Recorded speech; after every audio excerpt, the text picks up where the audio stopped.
Hello friends, welcome back to my channel Adarsh classes. आज हम लोग क्लास 10th मैथमेटिक्स का चैप्टर नंबर 1 जो कि रियल नंबर है उसका लेक्चर नंबर 1 कवर करेंगे आज। इस लेक्चर नंबर 1 में क्या होगा, तो इस लेक्चर नंबर 1 में हम एक्सरसाइज 1.1 से पहले जो थ्योरी गिवन है एनसीईआरटी में उसको कवर करेंगे। फिर एनसीईआरटी के कुछ एग्जाम्पल्स हैं उसको कवर करेंगे। उसके बाद हम एक्सरसाइज के क्वेश्चन को अटेम्प्ट करेंगे। तो आइए वीडियो स्टार्ट करते हैं। हमारा चैप्टर का नाम क्या है? हमारे चैप्टर का नाम है रियल नंबर। जब मैं बोलता हूँ रियल नंबर तो तुम्हारे दिमाग में क्या आता है कि what do you mean by the term real number? Real number कहने का मतलब हो गया कि वैसा नंबर जो रियल है, मतलब जिसको हम पेन या कॉपी पे लिख सकते हैं या ग्राफिकली रिप्रेजेंट कर सकते हैं। फिर आगे हम बढ़ते हैं इसी के types of real number. Types of real number, there are two types of real number. One of them is rational number. Rational number क्या होता है कि any number which can be expressed in the form of p by q where p and q are integer and q is not equal to 0। बोला कि कोई भी number जिसको हम p by q के फॉर्म में लिख सकते हैं जहाँ पे p और q हमारा इंटीजर है और q 0 के बराबर नहीं है। देखिए इसका एग्जांपल देखते हैं। देखिए हमने लिखा 2/3। 2/3 हमारा एक रैशनल नंबर है। क्यों? क्योंकि 2 हमारा एक इंटीजर है, 3 भी हमारा इंटीजर है और 3 जो है हमारा वो 0 के बराबर नहीं है। तो रैशनल नंबर वही तो हमने बोला कि जिसको हम p by q के फॉर्म में लिख सकते हैं और q 0 के बराबर नहीं हो। तो उसका और एग्जांपल 4/5, 7/9, 8/6। 8/6 को फर्दर तुम 4/3 भी लिख सकते हो। This all are example of rational number, मतलब डायरेक्ट जिसको हम p by q फॉर्म में लिख सकते हैं और q 0 के बराबर ना हो। एक क्वेश्चन है, क्या 1/0 एक रैशनल नंबर है? क्वेश्चन है, क्या ये एक रैशनल नंबर है? तो नहीं, this is not a rational number. Why? ये रैशनल नंबर क्यों नहीं है? क्योंकि इसका जो ये q है, डिनोमिनेटर जो है q, वो 0 के बराबर हो गया। डिनोमिनेटर अगर 0 के बराबर हो गया तो ये रैशनल नंबर नहीं होगा। तो फिर ये नंबर क्या है? 1/0 जो है ये अप्रोच करता है इन्फिनिटी को, मतलब ये कोई रियल नंबर है ही नहीं। 1/0 is not a real number.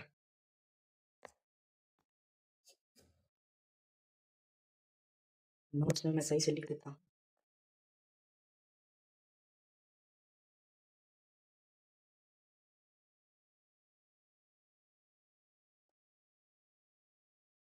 One by zero is not a real number. अब रियल नंबर का दूसरा पार्ट है इरेशनल नंबर। एक तो रैशनल नंबर पढ़े, तो रैशनल का प्योर अपोजिट है इरेशनल। जैसे रैशनल में हमने पढ़ा था कि जो नंबर को हम पी बाई क्यू के फॉर्म में लिख सकते हैं, इसमें कोई भी any number which can not be expressed in the form of P by Q, जिसको हम पी बाई क्यू के फॉर्म में एक्सप्रेस नहीं कर सकते हैं और पी और क्यू तो इंटीजर था ही। जैसे कि किस नंबर को हम पी बाई क्यू के फॉर्म में एक्सप्रेस नहीं कर सकते हैं? जैसे कि जो रूट नंबर है, जैसे कि मैंने बोला √3, तो √3 एक हमारा इरेशनल नंबर है, इसको हम पी बाई क्यू के फॉर्म में नहीं लिख सकते हैं। लेकिन कि जो √4 है इसका वैल्यू होता है 2/1 होता है। तो ये हमारा क्या है? एक रैशनल नंबर है। मतलब सिंपली याद रखो कि वैसा स्क्वायर रूट जो परफेक्ट स्क्वायर नहीं है, जैसे कि √13, √8, √10, this all are irrational number.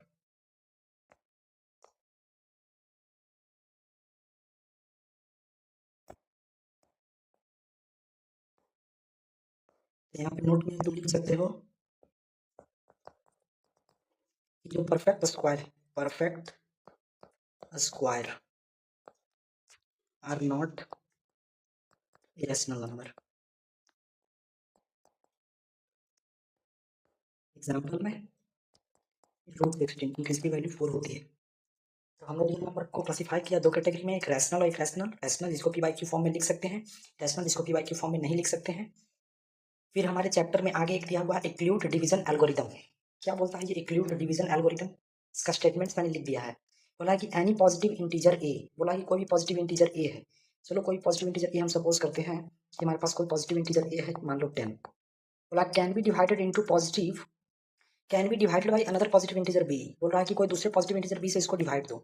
ठीक है, ए को हमने डिवाइड दिया कोई पॉजिटिव इंटीजर बी से, सपोज दैट 3 से। In such a way that leaves remainder r, मतलब इस तरीके से डिवाइड दो ताकि रिमाइंडर आर आए। तो जब तुम 3 को 10 से डिवाइड दोगे तो तुम्हारे पास रिमाइंडर क्या आएगा? 1 आएगा। तो ये हमारे पास क्या हो गया? रिमाइंडर हो गया, रिमाइंडर आर जो कि बी से छोटा हो। ये वाला हमारा ए था, ये हमारा बी था। हमारा रिमाइंडर जो 1 आया वो 3 से छोटा है, 1 इज लेस देन 3। तो इक्लूड डिवीजन एल्गोरिथम यही बोलता है कि कोई भी नंबर ए था, सपोज 10, जिसको हमने डिवाइड दिया 3 से, तो हमारे पास एक रिमाइंडर आया 1, और ये 1 जो है ये 3 से छोटा है, जो यहाँ पर लिख दिया। ये है इक्लूड डिवीजन एल्गोरिथम। अब हम चैप्टर के आगे बढ़ेंगे। हमें क्या होना चाहिए कि कुछ नंबर का डिविजिबिलिटी रूल पता होना चाहिए। डिविजिबिलिटी रूल क्या होता है? डिविजिबिलिटी रूल कुछ नहीं, कुछ बड़ा नंबर तुम्हें गिवन कर देगा और पूछेगा कि ये नंबर 2 से डिविजिबल है या नहीं, 3 से डिविजिबल है या नहीं, 4 से डिविजिबल है नहीं। तो हम एक-एक करके सारे नंबर का डिविजिबिलिटी रूल देखेंगे यहाँ पे। पहला जैसे कि नंबर हमारा है, पहला है डिविजिबिलिटी रूल ऑफ 2। तो तुम बचपन में भी पढ़े होगे कि 2 का डिविजिबिलिटी रूल क्या होता है? 2 का डिविजिबिलिटी ये होता है कि किसी भी नंबर के एंड में, मतलब यूनिट प्लेस पे अगर कोई भी इवन नंबर है, इवन नंबर है कहने का मतलब क्या हो गया?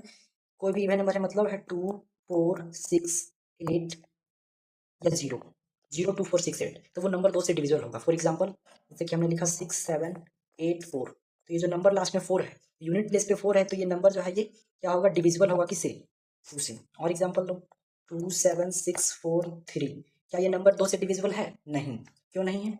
क्योंकि इसका यूनिट प्लेस पे इवन नंबर नहीं है।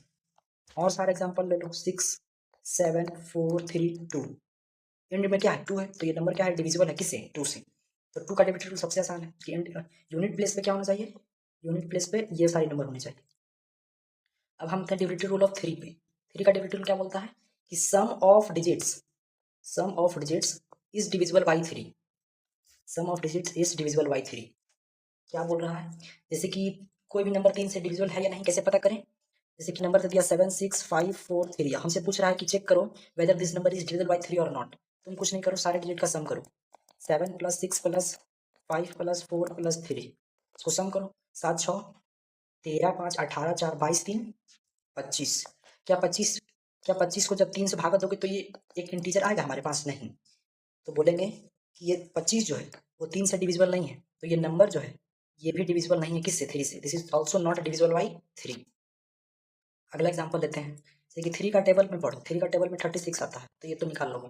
36, 36, 72। चेक करो कि ये 3 से डिविजिबल है या नहीं। क्या करना है? सबको ऐड करना है। 3 + 6 + 3 + 6 + 7 + 2, सबको ऐड करो। 6, 3, 9, 3, 12, 6, 18 और 7, 18 2 20 और 7 27। 27 को जब तुम 3 से भागा दोगे तुम्हारे पास क्या आएगा? 9 आएगा। तो 9 जो है वो 3 से डिविजिबल है, तो ये नंबर जो है ये भी डिविजिबल है किससे? 3 से। 3 का डिविजिबिलिटी रूल क्या है? बहुत आसान है।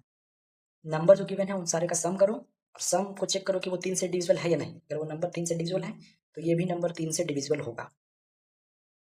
डिविजिबिलिटी रूल ऑफ 4, ये बहुत आसान है। 4 किससे मिलकर बना है? जब मैं तुम्हें बोलता हूँ 4 लिखो, तो 4 को तुम लिख सकते हो 2 × 2। तो 2 का डिविजिबिलिटी रूल क्या था कि यूनिट प्लेस को चेक करते थे कि यह 2 से डिविजिबल है या नहीं। तो इसमें हम लास्ट के 2 डिजिट को चेक करेंगे। लास्ट 2 डिजिट चेक करेंगे वो 4 से डिविजिबल है या नहीं। अगर लास्ट का 2 डिजिट 4 से डिविजिबल है तो पूरा नंबर 4 से डिविजिबल होगा। एग्जाम्पल 7, 4, 6, 8। ये 68 जो है ये क्या 4 से डिविजिबल है? चेक करो। 68 को तुम डिवाइड दो 4 से, एक बार में 4 लगाए, 2, 28, 7 चौक 28, तो 68 जो है वो 4 से डिविजिबल है। इसका मतलब ये नंबर जो है ये 4 से डिविजिबल है। और चेक करो 67, 64, 69। अब ये देखो ये नंबर, इसका लास्ट का 2 डिजिट देखो, ये 4 से डिविजिबल है? नहीं, ऐसे ही पता चल रहा है तो ये नंबर 4 से डिविजिबल नहीं है। सारे नंबर का डिविजिबिलिटी रूल पता होना चाहिए। डिविजिबिलिटी रूल ऑफ 5 सबसे आसान है, इसमें कुछ नहीं है। 5 का डिविजिबिलिटी रूल में क्या हो कि लास्ट डिजिट में 0 या 5 होना चाहिए, कोई भी नंबर गिवन हो, जैसे कि 2, 3, 5, 7, 8, 0, लास्ट में 0 हो या 5 हो, 0 और 5। जैसे कि यहाँ पे हमने लिख दिया 7, 6, 5, 4, 3, 2, 1, 5। लास्ट का डिजिट देखना है। लास्ट का डिजिट अगर 0 और 5 है तो ये पूरा नंबर जो है वो डिविजिबल है 5 से। ये पूरा नंबर डिविजिबल है 5 से, सबसे आसान है। डिविजिबिलिटी रूल ऑफ 6 का और आसान है। जो नंबर 2 से और 3 दोनों से डिविजिबल हो साइमल्टेनियसली एक साथ, तो वो 6 से भी डिविजिबल होगा। जैसे कि 6 किससे मिलकर बना है? 2 और 3 से मिलकर। तो जो नंबर 2 से डिविजिबल हो और 3 से डिविजिबल हो वो 6 से भी डिविजिबल हो। जैसे कि एग्जांपल मैंने बोला 36, तो 36 2 से भी डिविजिबल है और 36 3 से डिविजिबल है, तो 36 जो है वो 6 से भी डिविजिबल होगा। कोई बड़ा नंबर लो 256, तो 2 से तो ये डिविजिबल है क्योंकि लास्ट में इवेंट है। 3 से डिविजिबल है या नहीं इसका सम करो। 6, 5, 11, 2, 13, 3 से डिविजिबल नहीं है तो ये नंबर 6 से डिविजिबल नहीं होगा। अब आगे बढ़ो डिविजिबिलिटी रूल ऑफ 8। 8 किससे मिलकर बना है? 2 × 2 × 2। तो लास्ट का 3 डिजिट अगर 8 से डिविजिबल है तो पूरा नंबर जो है वो किससे डिविजिबल होगा? 8 से डिविजिबल होगा। जैसे कि 7, 4, 6, 4, 3, ये लास्ट का 3 डिजिट देखो ये 8 से डिविजिबल है या नहीं। चेक करो, 8 से तुम भागा दो 6, 4, 3 को, 8 8 64, 3 बचा, तो ये डिविजिबल नहीं है 8 से, तो ये नंबर भी फिर 8 से डिविजिबल नहीं होगा। और बड़ा नंबर लो 1, 2, 3, 4, 5, 6, 7, 8, 9, 3 4 लास्ट का सिर्फ 3 डिजिट देखो, ये डिविजिबल है या नहीं 8 से। अगर ये 8 से डिविजिबल है तो फिर पूरा नंबर 8 से डिविजिबल होगा। अगर तुम 8 से इसको डिवाइड दोगे तो एक बार में 8, रिमाइंडर 1 बचा, फिर 13, फिर एक बार में 8, 54, 8 से 8 ये भी डिविजिबल नहीं है। फिर आगे बढ़ो, डिविजिबल रूल ऑफ 9, ये 3 के जैसा ही है। 9 किससे मिलकर बना है? 9 को तुम लिख सकते हो 3 इंटू 3। तो 3 का डिविजिबल रूल क्या था? सम ऑफ डिजिट करो, अगर वो 3 से डिविजिबल है तो पूरा नंबर 3 से डिविजिबल है। 9 का भी वही केस है, सम ऑफ डिजिट करो, अगर पूरा डिजिट 9 से डिविजिबल है तो वो नंबर भी 9 से डिविजिबल है। जैसे कि एग्जांपल देखो 393, इसमें सम करो 393, 9 3 12 3, 9 3 12 3 15, क्या 15 9 से डिविजिबल है? नहीं, तो ये नंबर भी 9 से डिविजिबल नहीं हो। चेक कर लो, 9 से भागा दो इसको, 393 को, 9 चक 36, 3 3 33 बचा, 33 9 से डिविजिबल नहीं है, तो ये नंबर भी 9 से डिविजिबल नहीं होगा। This number is not divisible by 9। 10 का डिविजिबल सबसे आसान है, किसी भी नंबर के लास्ट डिजिट अगर 0 है तो पूरा नंबर 10 से डिविजिबल है। 2 3 5 4 6 7 8 9 0, जैसे ही एंड में 0 आ गया ये पूरा नंबर डिविजिबल हो जाएगा किससे? 10 से। डिविजिबल ऑफ 11 ये इंपॉर्टेंट है, क्योंकि 11 का डिविजिबल बहुत सारे बच्चे को याद ही नहीं होता है, क्योंकि ये थोड़ा सा कॉम्प्लिकेटेड है। इसको हम सबसे पहले एक एग्जांपल से समझेंगे। 11 का डिविजिबल, फॉर एग्जांपल एक नंबर लेते हैं हम 2 3 5 4 6 7, और इस नंबर को हम पहले डिविजिबल का स्टेप है, याद रखो, इस नंबर को क्लासीफाई करो ऑड इवन, इसको बोलो ऑड प्लेस, इसको इवन ऑड इवन ऑड, जितने भी ऑड डिजिट है तो सम करो ऑड का, ऑड प्लेस वाले का सम करो, तो कितना हो जाएगा? 3 + 4 + 7, 4 3 7 7 14, सम करो इवन वाले का, इवन प्लेस वाले का सम करो, 6 + 5 + 6 + 5 + 2, 6 5 11 2 13। अब डिफरेंस करो किसका? Odd place minus even place, 14 minus का 13 आया 1, तो ये 1 आया, तो ये नंबर 11 से डिविजिबल है या नहीं? 1 आ गया। अगर यहाँ पे आता 11 आता, या 11 का कोई मल्टीपल आता, या 0 आता, यहाँ पे या तो 11 आता, 11 का या मल्टीपल आता, या 0 आता, तो ये नंबर 11 से डिविजिबल होता। लेकिन यहाँ पे आया 1, तो ये नंबर डिविजिबल नहीं है 11 से। जैसे कि 11, जैसे कि हमें पता है 121 जो है क्या है? स्क्वायर है 11 का। इसमें चेक करते हैं, इसको पहले क्लासीफाई करो, इसको बोलो odd even odd. Odd place का सम देखो, ऑड प्लेस का अगर तुम सम देखोगे तो 1 + 1 कितना आ गया? 2 आ गया। इवन प्लेस का सम देखो, इवन प्लेस का 2 है। अब डिफरेंस देखो, डिफरेंस किसका? ऑड और इवन का, तो 2 माइनस का 2 आ गया 0। तो अगर डिफरेंस करने के बाद 0 आ जाए, या 11 आ जाए, या 22 आ जाए, या 11 का कोई सा मल्टीपल आ जाए, तो हम बोल सकते हैं कि यस 121 इज डिविजिबल बाई 11। तो 11 का डिविजिबल सीखिए, बहुत आसान है। जो भी नंबर है उसे तुम क्लासीफाई करो odd even odd even odd even में, फिर सम निकालो ऑड प्लेस का, सम निकालो इवन प्लेस का, और फिर डिफरेंस करो ऑड माइनस इवन। अगर डिफरेंस 0 आए, 11 ही आए, या 22 आए, तो वो नंबर डिविजिबल होगा 11 से, अदरवाइज नहीं होगा। अब हमारे चैप्टर में आगे एक थ्योरम गिवन, थ्योरम 1.1 क्या बोलता है? Fundamental theorem of arithmetic. क्या होता है ये फंडामेंटल थ्योरम ऑफ अर्थमेटिक? पहले इसके स्टेटमेंट को पढ़ो। बोला है कि every composite number can be express या factorise as a product of prime. बोला है कि कोई भी कंपोजिट नंबर को हम एक्सप्रेस कर सकते हैं as a product of prime. कैसे भाई? आओ चेक करते हैं।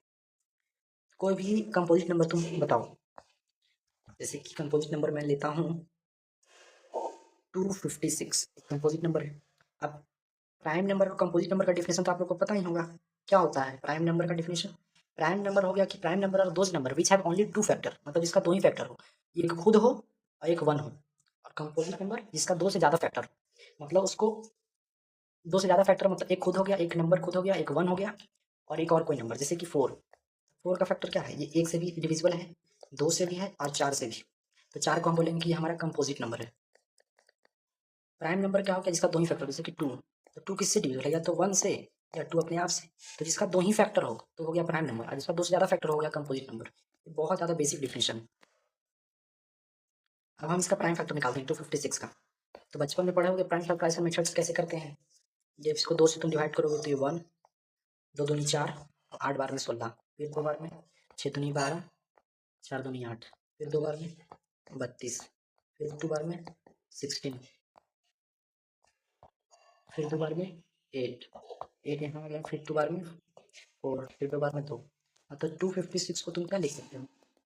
2 की पावर ही तो है 1, 1 2 3 4 5 6 7 और 8, 2 की पावर 8, तो इसका प्राइम फैक्टर हो गया 2 की पावर 8। एक और दूसरा नंबर ले लें,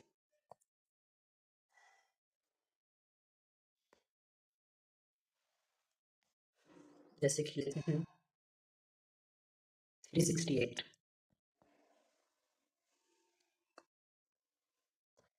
इसको 2 से डिवाइड दो, 2 एकम 2, 8 बार में 16, 4 दूनी 8, फिर 2 से डिवाइड दो, 9 दूनी 18, 2 दूनी 4, फिर 2 से डिवाइड दो, 4 दूनी 8, 6 बार में 12, फिर 2 से डिवाइड दो, 2 दूनी 4, 23। 368 को तुम क्या लिख सकते हो? 368 को तुम लिख सकते हो 2 की पावर 1 2 3 4, 2 की पावर 4 गुने 23।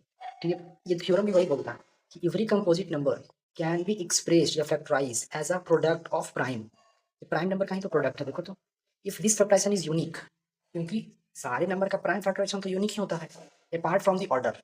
मतलब जैसे कि तुम इसको ऐसे लिख सकते हो 23 इंटू 24, तो ये एक अलग ऑर्डर हो गया, एक अलग ऑर्डर हो गया, तो apart from the order in which prime factor occurs. तो फंडामेंटल थ्योरम अल्टीमेटली यही बोलता है कि जितने भी कंपोजिट नंबर है उनको हम एक्सप्रेस कर सकते हैं या फैक्टराइज कर सकते हैं प्रोडक्ट्स के प्राइम में। बस, मतलब इसका कहाँ कहाँ यूज आएगा फंडामेंटल थ्योरम मैथमेटिक का? तो इसका एक यूज आएगा proof the irrationality of the number. जब हम आगे के एक्सरसाइज में हमारे पास क्वेश्चन आएगा कि प्रूफ करो कि रूट 2 हमारा एक इरेशनल नंबर है, तो वहाँ पे हम इस थ्योरम का इस्तेमाल करें, फंडामेंटल थ्योरम ऑफ अर्थमेटिक। फिर इसका यूज और कहाँ पे आएगा? when exactly the decimal expansion of a rational number say p by q is terminating and when it is non terminating। जैसे कि हमारे पास कोई रैशनल नंबर दे देगा, बोलेगा कि 7/3 है, और पूछेगा हमसे कि इसका जो डेसिमल एक्सपेंशन होगा वो टर्मिनेटिंग होगा। टर्मिनेटिंग कहने का मतलब हो गया कि डेसिमल के बाद डिजिट रुक जाएगा, आगे नहीं बढ़ेगा।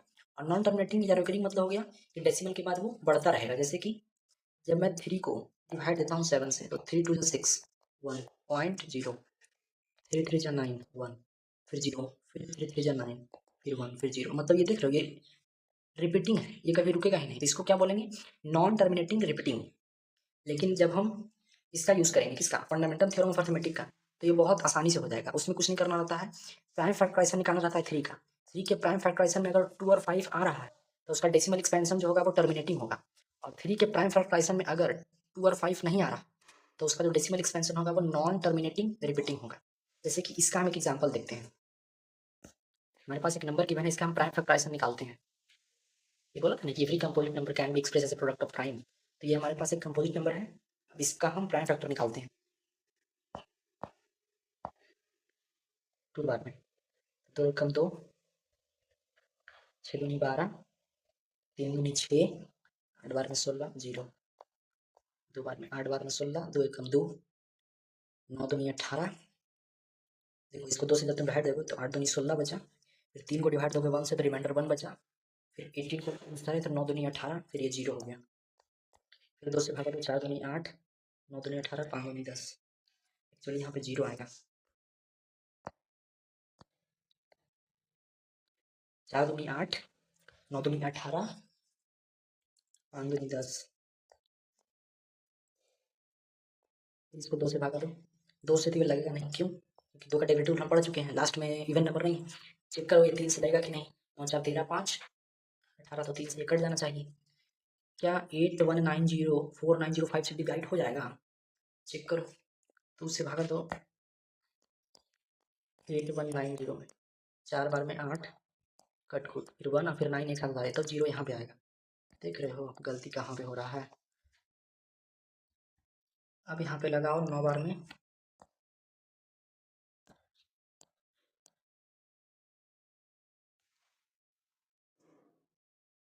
अब यहाँ पे 9 बार में लगाओ 18, 105, 4095। ये रफ वर्क था, जब भी ऐसे प्राइम फैक्टराइजेशन में दिक्कत हो रफ में करके देख लो। 4095। अब देख चेक करो, ये 3 से डिविजिबल है, 9 4 9 5 14 4 18, यस 3 से डिविजिबल है। 3 एकम 3, 3 दिया 9, फिर 6 बार में 18, 5 बार में 15, फिर 3 को देखो तो 6 5 11 और 3 14 और 1 15, फिर 3 से डिविजिबल है 4 बार में 12, 5 बार में 15, 4 से डिवाइड दिए तो 12 आया, एक रिमाइंडर बचा 16 5 दिया 15, फिर एक रिमाइंडर बचा फिर 5 5 10 4 14 5 से ही लगेगा, 9 बचे 45, 5 एकम 5, 91 किसके टेबल में आता है 13 का टेबल 1391, तो 7 बार में 13 लगा। इसके प्राइम फैक्टर में क्या आ गया, इसके प्राइम फैक्टर में तुम लिखोगे तो 2 की पावर 1 2 3, 2 की पावर 3 3 की पावर 1 2 3 का whole square into 5 into 7 into 13, तो इसका हो गया प्राइम फैक्टर। तो फंडामेंटल थ्योरम ऑफ अरिथमेटिक यही बोलता था कि किसी भी कंपोजिट नंबर को हम एक्सप्रेस कर सकते हैं प्रोडक्ट ऑफ प्राइम नंबर। अब वो प्राइम नंबर का प्रोडक्ट भी यूनिक होगा, ऑर्डर अलग अलग हो सकता है। एक एग्जांपल हम चेक करते हैं, क्या गिवन है,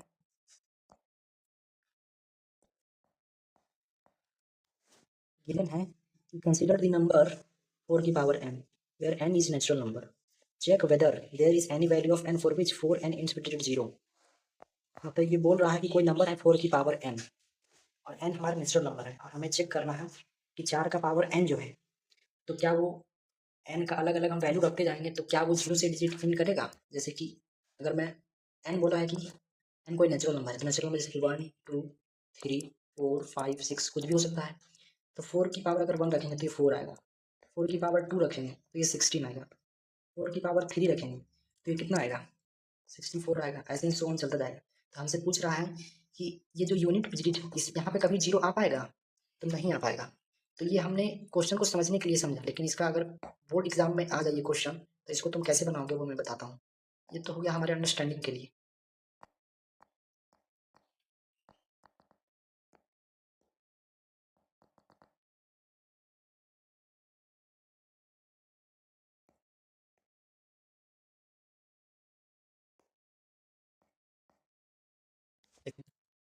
फोर की पावर n को हम क्या ले सकते हैं 2 n की पावर 2 और से ले सकते हैं 2 की पावर 2n। 9th क्लास में एक्सपोनेंट चैप्टर पढ़े होगे, एक्सपोनेंट एंड पावर, तो ये होल पावर इसको ऐसे लिख सकते हैं।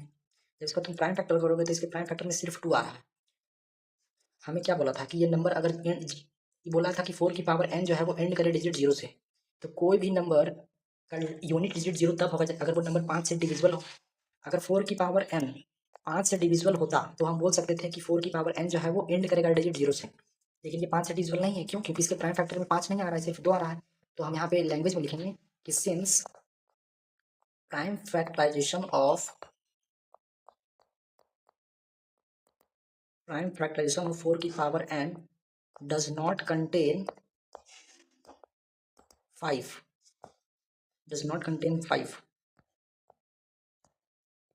so this number does not end with digit 0, so this number does not end with digit 0।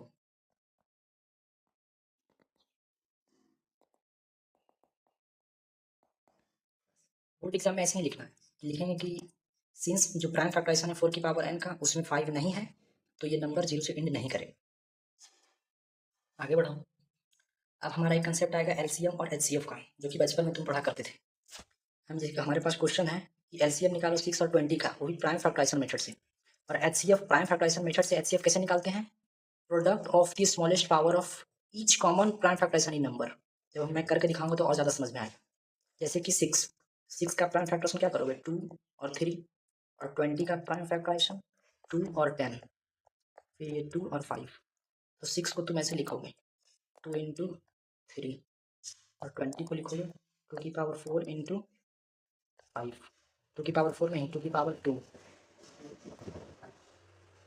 अब हमें निकालना है एच सी एफ में क्या बोला, product of the smallest power of each common, मतलब इन दोनों के प्राइम फैक्टराइजेशन में जो चीज़ कॉमन है, क्या चीज़ कॉमन है दोनों के प्राइम फैक्टराइजेशन में, ये 2 कॉमन है दोनों के प्राइम फैक्टराइजेशन में, उसका स्मॉलेस्ट पावर लेना है। तो 2 की पावर 2 है, 2 की पावर 1 है, तो स्मॉलेस्ट पावर 2 है, तो इसका एचसीएफ 2 हो जाएगा।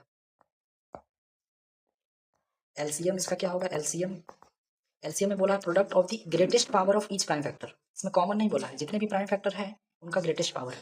प्राइम फैक्टर इसमें 2 है, 3 है और 5 है, लेकिन सबका ग्रेटेस्ट पावर तो 2 की ग्रेटेस्ट पावर 2, तो इसका एलसीएम कितना हो जाएगा, 5 या 15 चौक 60, तो इसका एलसीएम हो जाएगा 60 और एचसीएफ हो जाएगा 2।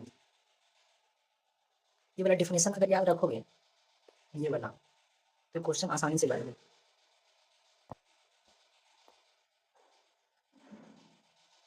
आगे बढ़ो।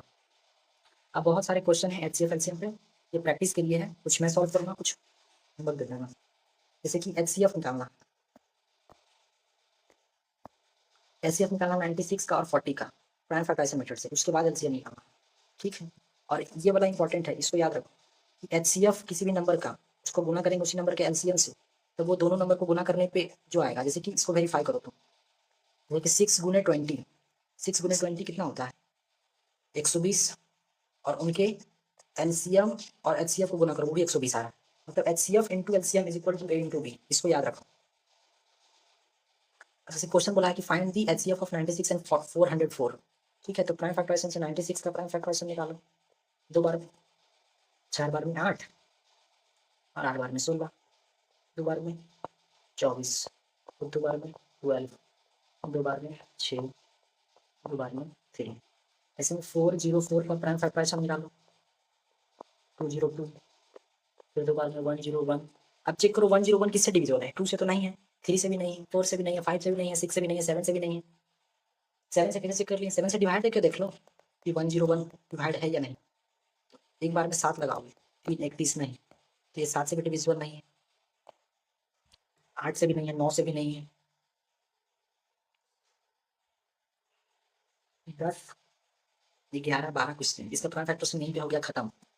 बस अब 96 को तुम ऐसे लिख सकते हो, 96 को लिख सकते हो 2 की पावर 1 2 3 4 5, 2 की पावर 5 इंटू 3, और 404 को तुम लिख सकते हो 2 की पावर 2 इंटू 101।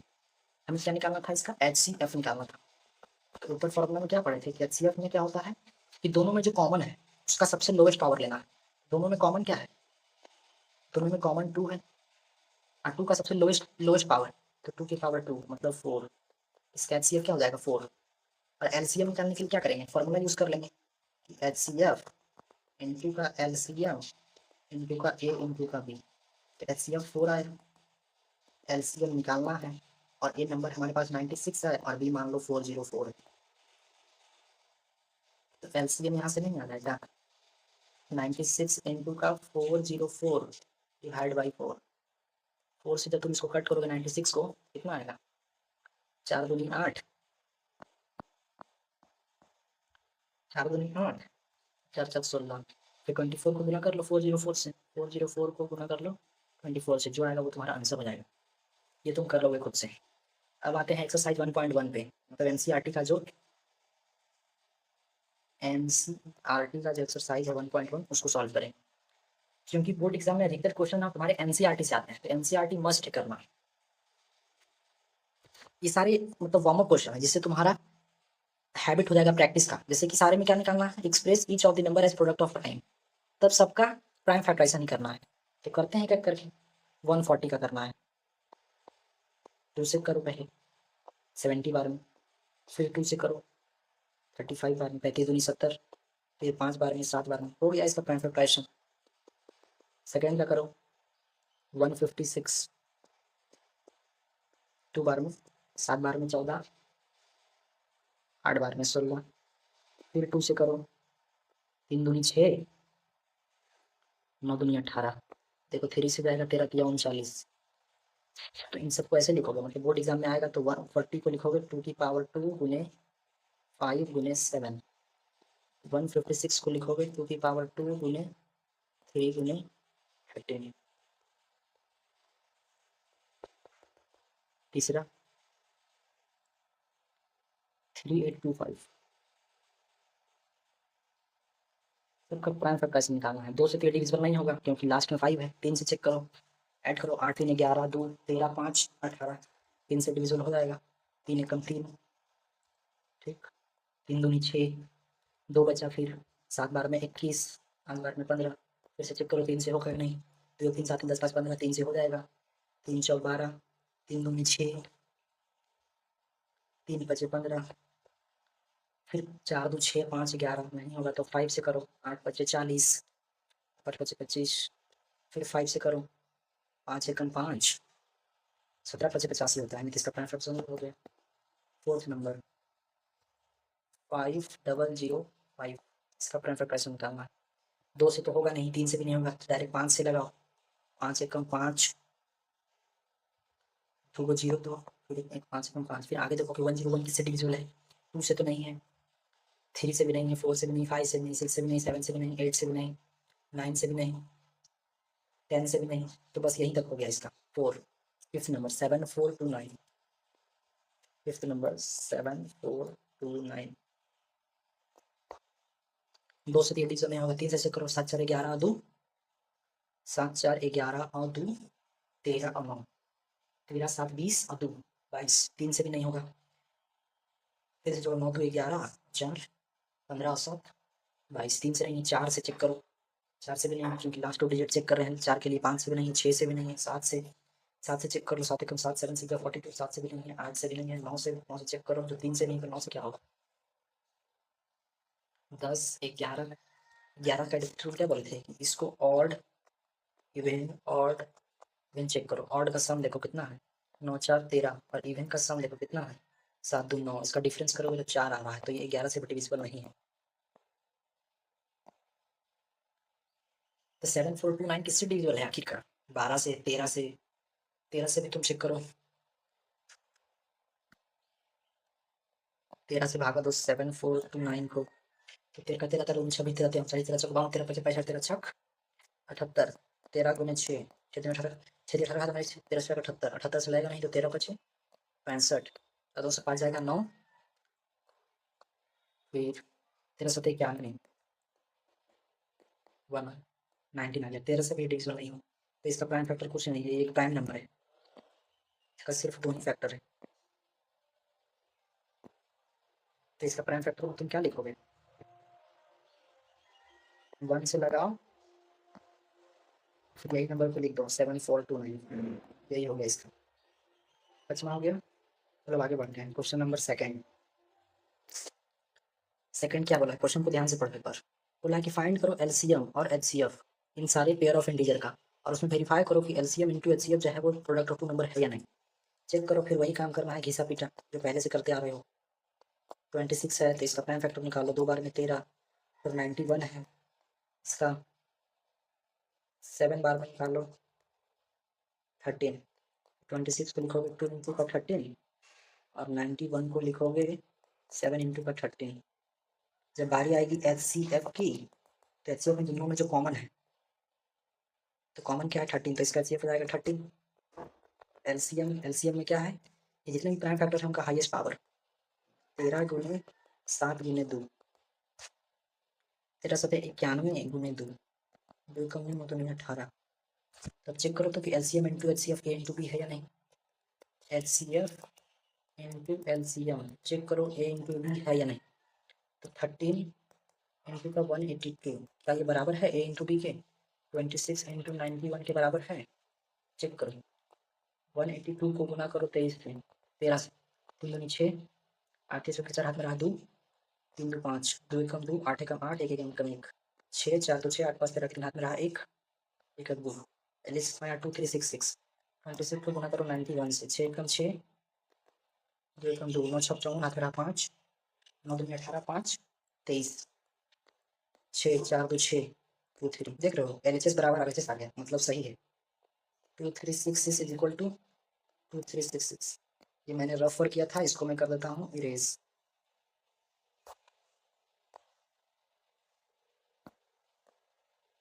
एग्जाम में भी रफ वर्क करके चेक करना है, नहीं कि अपने मुंह से ही कर रहे हैं। जैसे सेकेंड है, सेकेंड वाला इधर सॉल्व करते हैं, 510 और फिर 92 है, तो 2 बार में कितना रहेगा 510 का, ये हो गया हमारा, और ये चेक करते हैं ये वाला, 2 दूनी 4, ठीक, 5 बार में 10, इस 5 बार में 10, 255 को 2 से गुना करोगे तो 510 में आएगा, फिर देखो 3 से जाएगा, 5 5 10 है तो 12 है, 3 से चल जाएगा, 8 या 24 और 5 या 15, 8 5 13, फिर 5 से जाएगा ये, 5 एकम 5, 17 5 50 होता 92।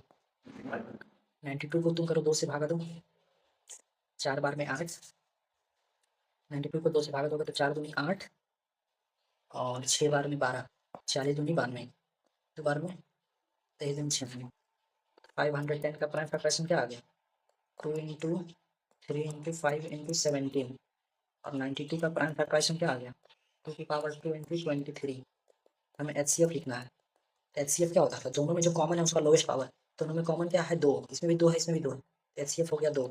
और LCM दोनों में जितने भी प्राइम फैक्टराइजेशन हैं, प्राइम फैक्टर हैं, उनका हाईएस्ट पावर 2 की पावर 2 गुने 3 गुने 5 गुने 17 गुने 23।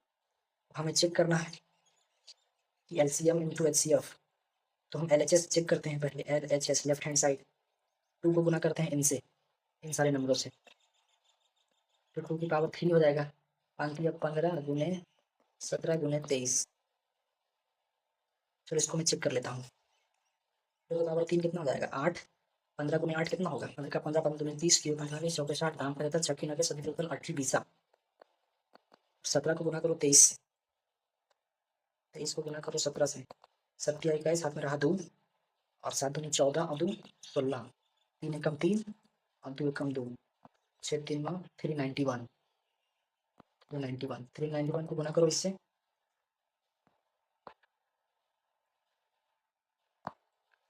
तुम डायरेक्ट 391 को 12 से गुना करो।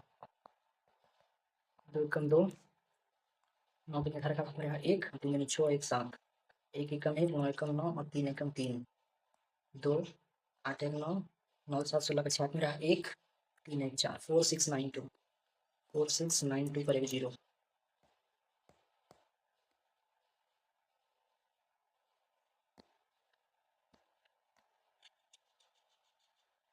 LHS ये आ गया। RHS चेक करो।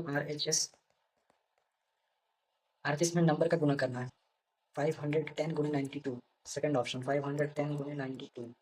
तो तुम चेक करो, मतलब 92 को गुना करो 51 से, 2 एकम 2 9 एकम 9, 5 में 10 की जरूरत में रहा 45 1 46, 29640।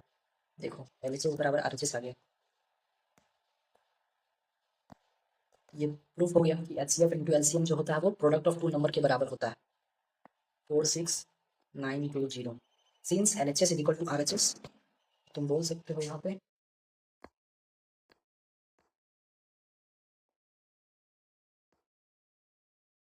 केवल तुम्हारा होमवर्क रहेगा, 2 मैंने कर दिया, 1 तुम करो। तुम्हारे प्रैक्टिस के लिए भी तो होना चाहिए कुछ। थर्ड नंबर क्वेश्चन, इसमें भी सेम वही है कि LCM और HCF निकालना है इन सारे इंटीजर का प्राइम फैक्टराइजेशन मेथड से। ये भी तुम्हारा होमवर्क है। इसमें 3 नंबर आ गया, तीनों का प्राइम फैक्टराइजेशन निकालोगे और LCM और HCF निकाल लोगे।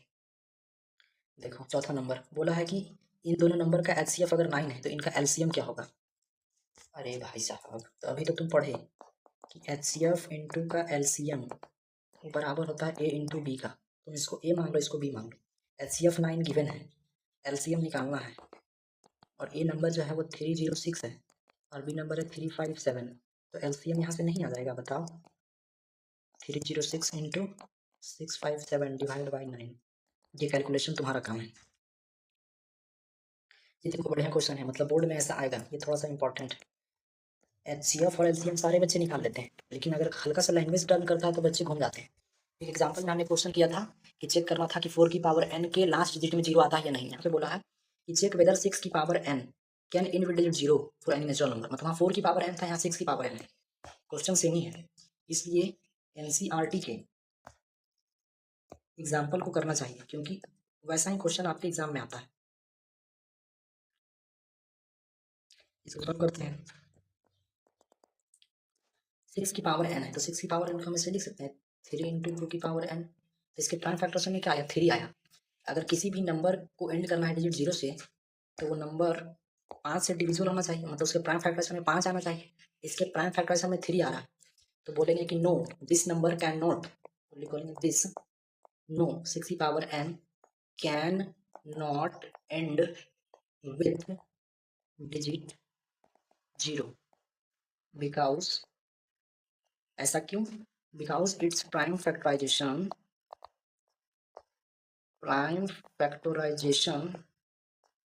does not contain 5,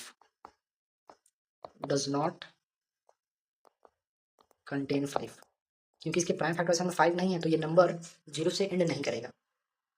ये क्वेश्चन भी इंपॉर्टेंट है, ऐसा क्वेश्चन एग्जाम में आता है। बोला है कि एक्सप्लेन करो why 7 into 11 into 13 plus 13 and 7 into 6 into 5 into 4 into 3 into 2 into 1 plus 5 are composite number. Composite number क्या होता है? कंपोजिट नंबर का डेफिनेशन मैंने पहले बताया था कि composite number are those number which have more than 2 factor, मतलब इसके 2 से ज़्यादा फैक्टर होना चाहिए। तो हमें एक्सप्लेन करना है कि ये वाला और ये वाला ये कंपोजिट नंबर क्यों है। उसका सोल्यूशन देखते हैं। इसलिए देखो 7 इंटू 11 इंटू 13 प्लस का 13, इसको तुम ऐसे लिख सकते हो 13 इसमें से तुम अगर कॉमन लोगे तो 7 इंटू 11 इंटू 1 प्लस 1, ठीक। इसको ऐसे लिखो तुम 77 प्लस का 1, 13 इंटू का 78, 1 तो सबका प्राइम फैक्टर होता है। तुम देख रहे हो कि ये कंपोजिट नंबर क्यों है, क्योंकि ये क्या है, बहुत सारे प्राइम नंबर का ये क्या है, मल्टीप्लिकेशन है। अगर ये कंपोजिट नंबर इसलिए है because it's prime factorisation contains many prime number. जैसे कि 78 को तुम फर्दर क्या लिख सकते हो, 78 को तुम फर्दर लिख सकते हो 2 की पावर 3 दूनी 6, 9 दूनी 18, 40 तो 78 की जगह लिख सकते हो 2 इंटू 3 इंटू 13। तो ये जो नंबर है इस नंबर को अगर तुम सॉल्व करते तो ये नंबर 13 से भी डिविजिबल है, 2 से भी डिविजिबल है, 3 से भी है और 13 से है, मतलब 13 का होल स्क्वायर है। इसको फाइनल तुम लिख सकते हो 13 का होल स्क्वायर इंटू 2 इंटू 3। तो लिखोगे कि since this number have more than 2 factor so it is a composite number. Similarly इसको तुम ऐसे भी कर सकते हो, नेक्स्ट वाले को 7 इंटू 6 7 इंटू 6 इंटू 5 4 3 2 1 7 6 5 4 3 2 1 प्लस 5, 5 इसमें से कॉमन लो 7 6 5 4 7 6 5 4 3 2 प्लस का 1। तो तुम खोलोगे तो 7 6 42 इंटू का इसको गुना करो, 4 12 दूनी 24 प्लस का 1। इसको तुम ओपन करोगे 42 गुना 24, 4 दूनी 8, 4 चौक 16,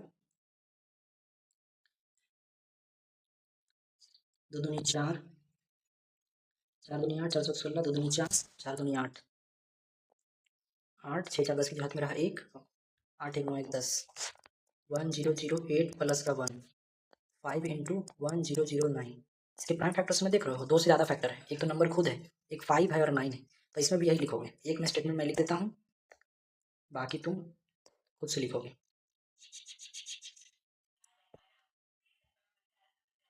लास्ट में क्या लिखोगे, लास्ट में लिखोगे कि सिंस इट्स प्राइम फैक्टराइजेशन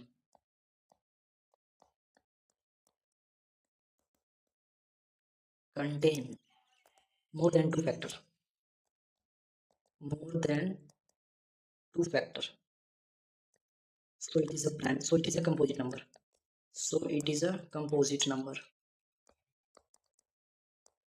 ये क्या है, कंपोजिट नंबर है। अगला क्वेश्चन एक लैंग्वेज बेस्ड क्वेश्चन है, ये थोड़ा सा इंपॉर्टेंट हो सकता है इसलिए इसे ध्यान से सुने, सीखने लायक बहुत है। इस क्वेश्चन में क्या बोला है, बोला there is a circular path around a sports field. Question पढ़ो और उसका डायग्राम बनाते जाओ, उससे क्वेश्चन का अंडरस्टैंडिंग ज़्यादा होगा। बोला there is a circular path around a sports field, ठीक है। मान लो कि हमारे पास क्या है, एक सर्कुलर फील्ड है। सोनिया कोई गर्ल्स है, वो take 18 minute to drive 1 round of the field, ठीक है। मान लो कोई गर्ल्स सोनिया है, तो सोनिया को 18 मिनट लगता है to drive 1 round of the field, मतलब यहाँ से शुरू की, ये पॉइंट ए है और ऐसे ऐसे गई सोनिया और यहाँ से यहाँ गई, तो उसको टाइम लगा 18 मिनट, ठीक है, एक कंप्लीट चक्कर लगाने में। तो यहाँ से ऐसे गई ऐसे गई ऐसे गई ऐसे गई यहाँ तक गई। Sonia take 18 minute to drive 1 round of the field while Ravi takes 12 minute. तो ये सोनिया का है, सोनिया को एस से डिनोट करते हैं और रवि को आर से डिनोट करते हैं। रवि को लगा 12 minute, Ravi takes 12 minute, Ravi takes 12 minute for the same. तो एक चक्कर लगाने में रवि को 12 मिनट लगा। बोल रहा है suppose they both start at the same point, दोनों का स्टार्टिंग पॉइंट मान लो, दोनों का स्टार्टिंग पॉइंट ए है at the same time and they go in the same direction, मतलब दोनों सेम डायरेक्शन में गए, after how many times will they meet again at the starting point. क्या बोल रहा है कि आफ्टर हाउ मेनी मिनट्स, कितने मिनट के बाद वे फिर से मिलेंगे स्टार्टिंग पॉइंट पे।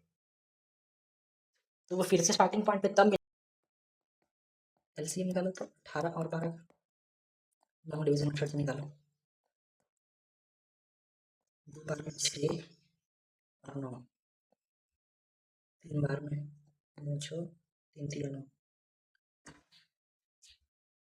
3 3 9 दूनी 18 दूनी 3 3 9 दूनी 18 दूनी 36, 36 मिनट बाद ये दोनों आके मिलेंगे एक साथ। आंसर चेक कर। तो चलिए आज का वीडियो यहीं पे एंड करते हैं। ये लेक्चर 1 था किसका, रियल नंबर का। अगला पार्ट आएगा लेक्चर 2 रियल नंबर का, तो आप लोग उसे जरूर देखिएगा। तब तक के लिए thank you very much video देखने के लिए।